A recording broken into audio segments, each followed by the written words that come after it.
Welcome to the Rock Your Comeback podcast. I'm Nichole Eaton, author of the books Rock Your Soul and Rock Your Comeback, as well as an intuitive therapist, and I'm here to remind you of your power. This podcast focuses on mindset and inviting the universe in to create a life that feels so good, so aligned, and so authentic. I hope you're ready.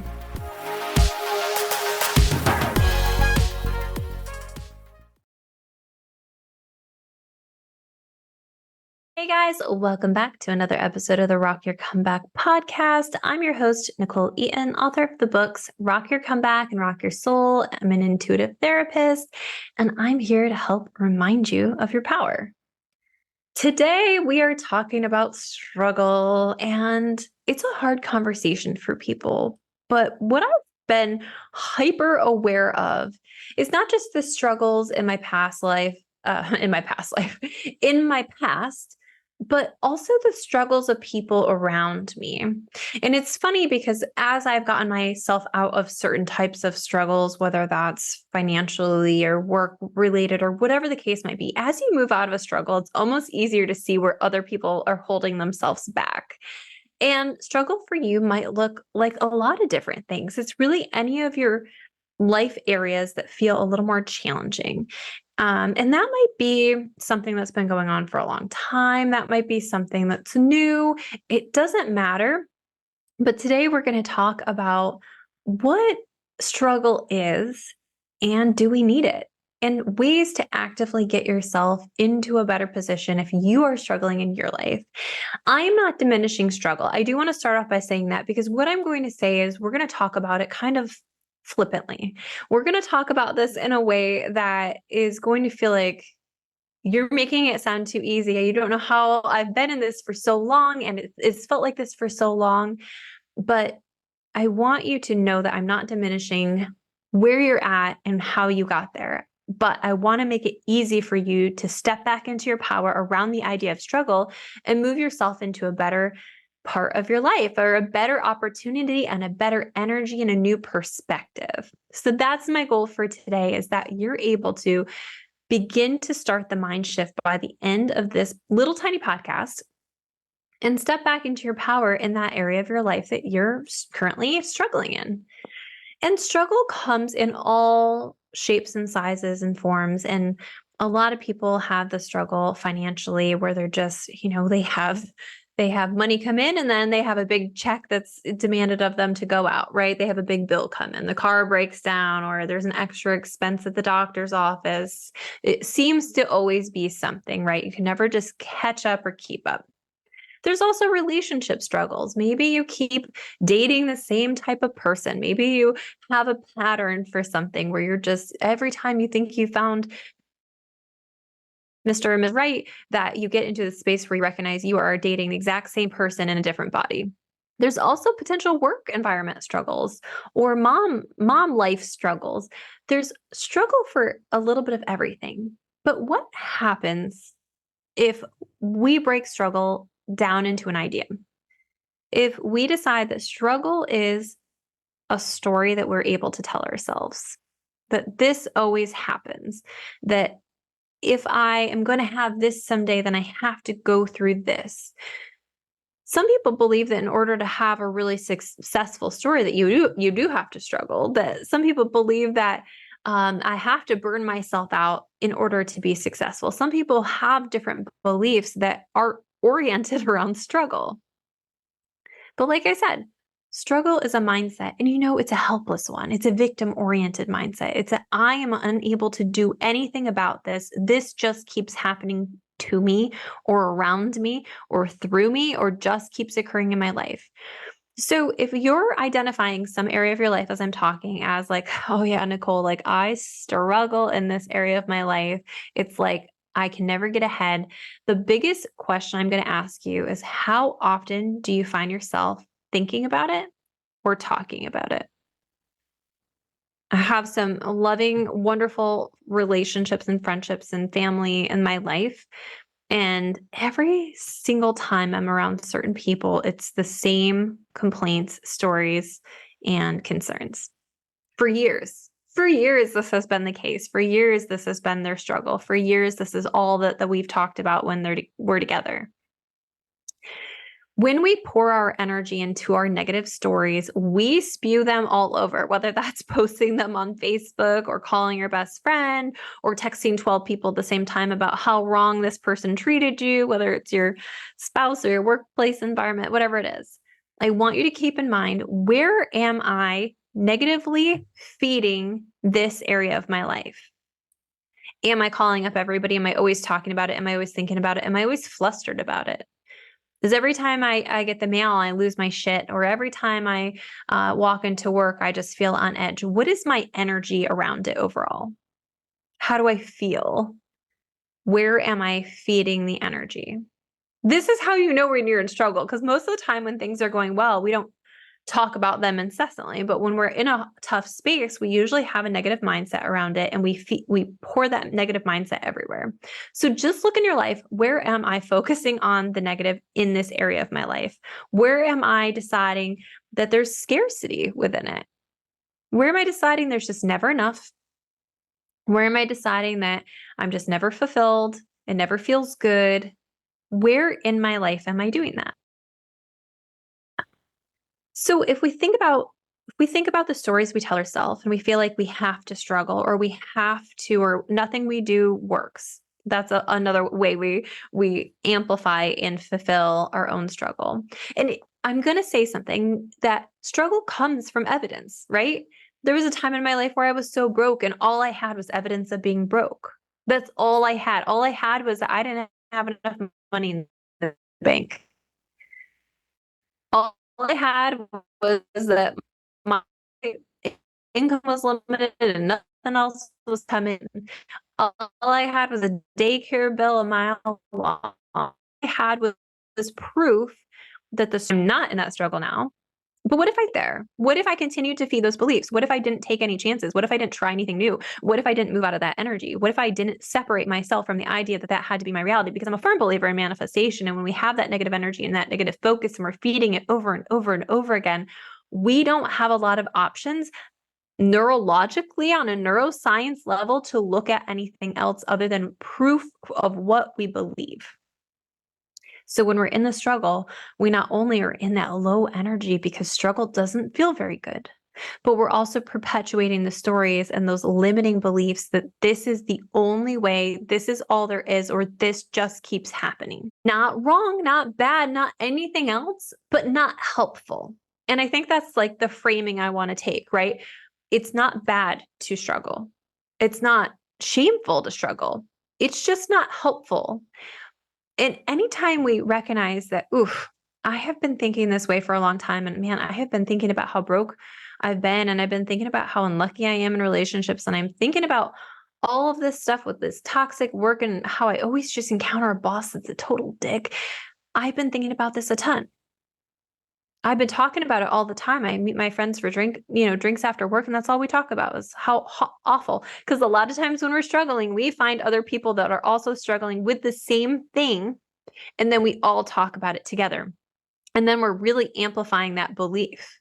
It is hard to talk to somebody who is happily married about how miserable you are in your relationship. It's hard to talk to somebody who's extremely wealthy about how poor you are. It is hard to talk about somebody who loves their work about how burnt out and how much you hate your boss.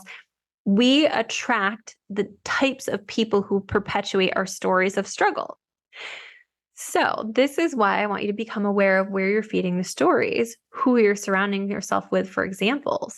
And the cool thing is that if we recognize that struggle is not only a mentality and an energy that doesn't feel very good, but struggle is usually also an action or an inaction. And what I mean by that is you might be complaining about your job, also not looking for anything else. You might be struggling financially, but also not being willing to open your mind and open your perspective to new opportunities for finances to flow. What we know about our limiting beliefs is they're not true. They've developed proof, and they arose for a reason, and they're there to protect us. They're there to keep us safe. They're there to help us, right? Because if I start to believe in something more for myself and I feel let down, that doesn't feel good either. If I get my hopes up and I get let down, I don't want to do that. Struggle's familiar for a lot of people. And there's generational struggle for a reason because we are taught it, we are ingrained with the belief, and we amplify and perpetuate that own belief and develop proof for it. And that's what we know. And if what we know feels okay and comfortable, how do we reach for more? If it feels scary to believe something different, if it feels scary to make a new choice, if it feels scary to change your energy and do something new, how would we reach for more? We couldn't. It's challenging, right? So you can't get the toilet paper off your shoe if you don't know what's on your shoe. You can't exit struggle unless you're willing to change a little tiny piece of the struggle cake. Stories that we tell ourselves are just stories. They have no meaning unless we pour meaning into them, which means that we get to change our story and we get to change our perspective. And when we change our perspective, we are able to see something other than the proof that the struggle has to exist. And that's pretty fucking cool.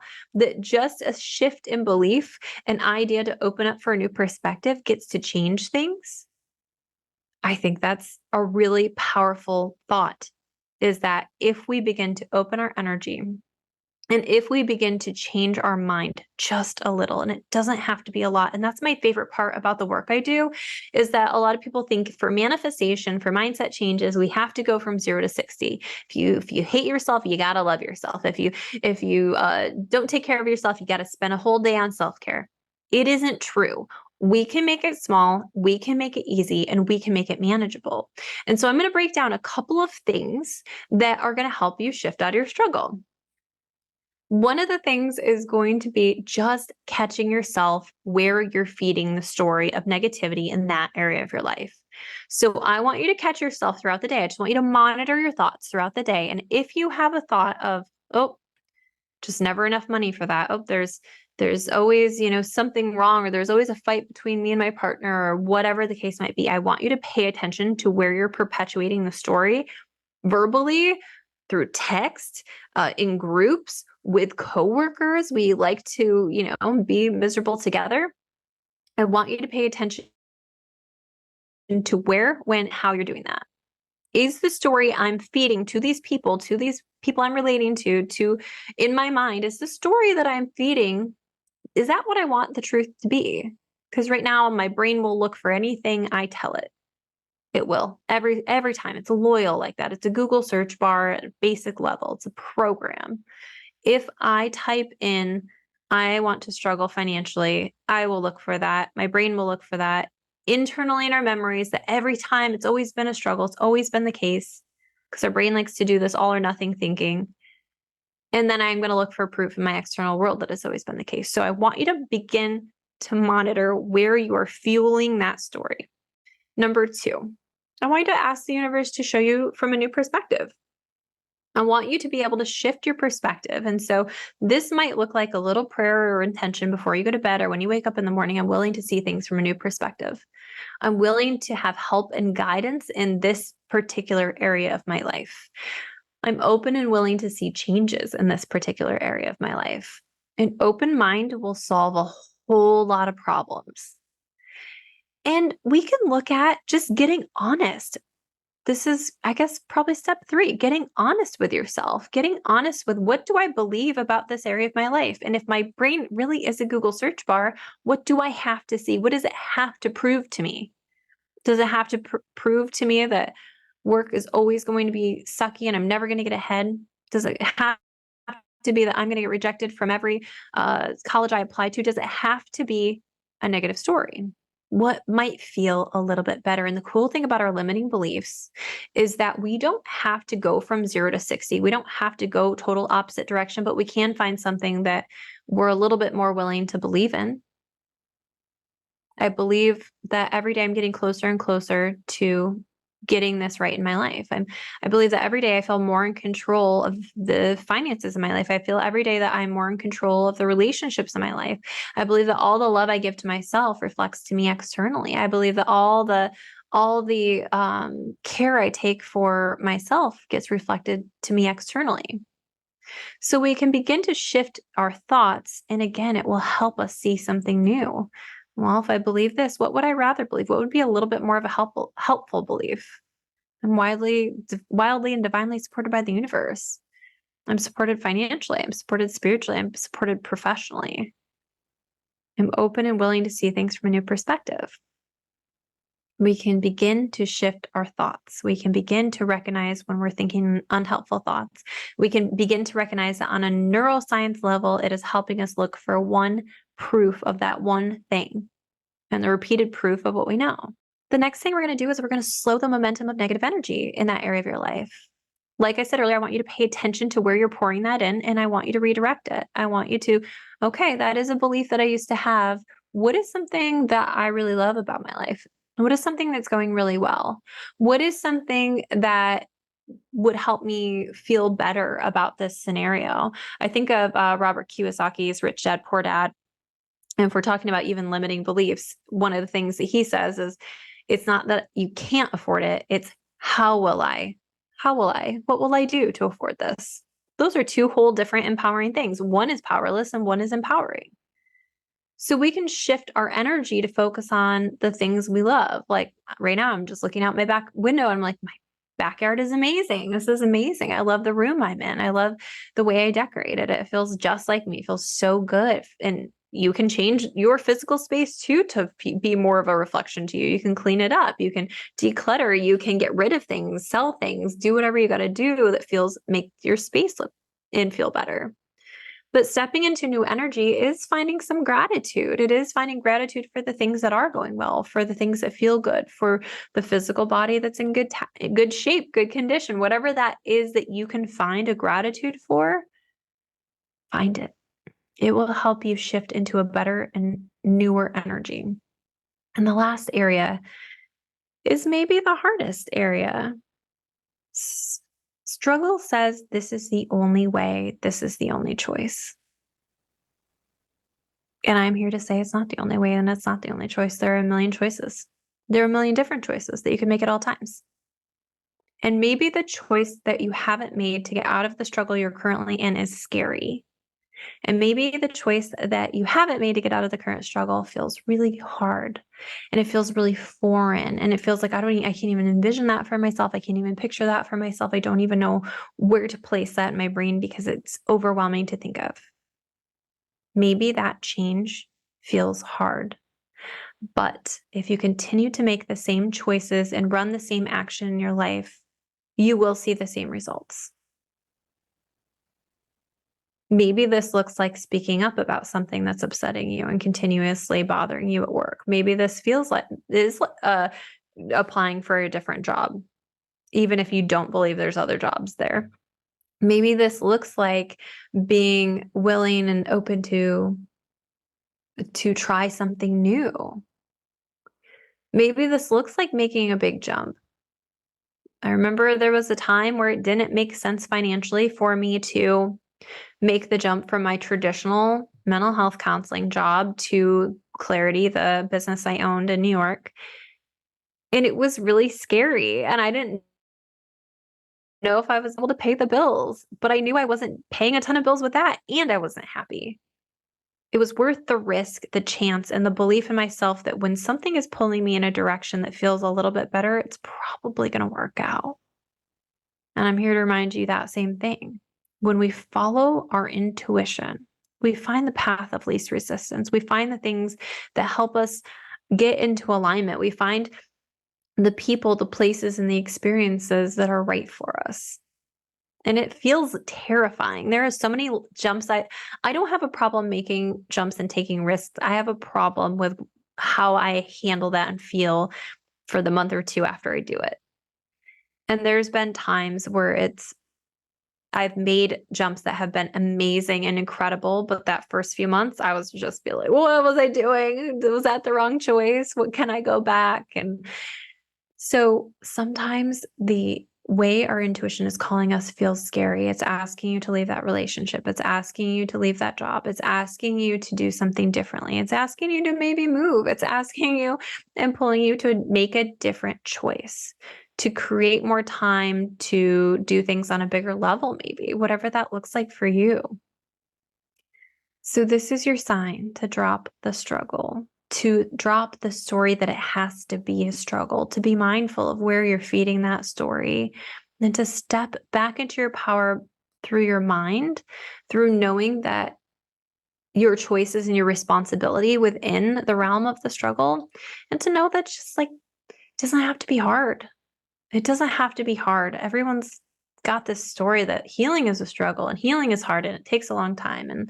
And this is, starting a business, it takes a long time to be successful. And I just call bullshit. There are plenty of people who have healed overnight. There are plenty of people who have started a business and had it totally pick up overnight. Like the story that things have to take a long time or have to be hard is just a story. And if we begin debunking our own bullshit and getting back into our power by deciding, okay, what would feel better? What is also true? There's always multiple truths in a situation. And maybe right now you're not ready to make any new choices, but the truth is you're choosing the thing you're choosing that feels hard. At least knowing you're choosing it and accepting that you're choosing it puts you back into the role of being responsible for it. You get to decide. You get to monitor your stories you're telling yourself if you're playing the victim, if you're making things hard, and we all do it. I'm not picking on you. I've been there. I'm telling you from experiences in the areas of my life that I've struggled in, that I've relieved myself in the struggle. And I know how scary that is. And I know that fear surrounds all of it. Fear is the fuel of struggle. If I don't do this and struggle and stay here or whatever it is, it's not going to work for me. But the update and the life update is it gets to work for you. It gets to work for you because it does. It gets to work for you because you're wildly and divinely supported. And it gets to work for you because when you follow your intuition, things align. So this is your sign to start to shift that energy, to start to find things that feel good in your life, to refocus your energy on things other than what you're doing. Even if you can't find a new belief, just refocus your energy, because feeding it is going to perpetuate it. And if you believe in iota of manifestation, you know that you're going to see more of it. So take a deep breath, reclaim your fucking power, and step out of the struggle. And if you need help, I'm Nichole Eaton. I've got you. I do a ton of free content on my Instagram account. I do a ton of free stuff in my the Comeback Club membership, online membership. We hang out in there at least once a week, answering your questions, sitting in the energy, clearing your energy. We do live masterclass every single month, and we do Monday journal prompts. And I have also available every class I've ever created available to you in that group. So I would love for you to join me there. And if not, grab my book, Rock Your Comeback, The Down to Earth Guide to Reclaiming Your Power, or Rock Your Soul. I'm cheering you on every step of the way. I want to know what you thought about this conversation. Shoot me a DM, share with a friend who needs it. And I'm sending you all the love in the world. Thanks for listening. Make sure to get a copy of my latest book, Rock Your Comeback, The Down to Earth Guide to Reclaiming Your Power, just about everywhere books are sold. Join the Comeback Club for exclusive access, masterclasses, and more. And I always love to know what you think, so make sure to shoot me a DM or leave me a review. Thanks for listening to the Rock Your Comeback podcast. I hope you're feeling inspired, motivated, and ready to take on the world. Now go step back into your power. The world's been waiting for you. But first, if you could, leave me a review or share with a friend. Thank you.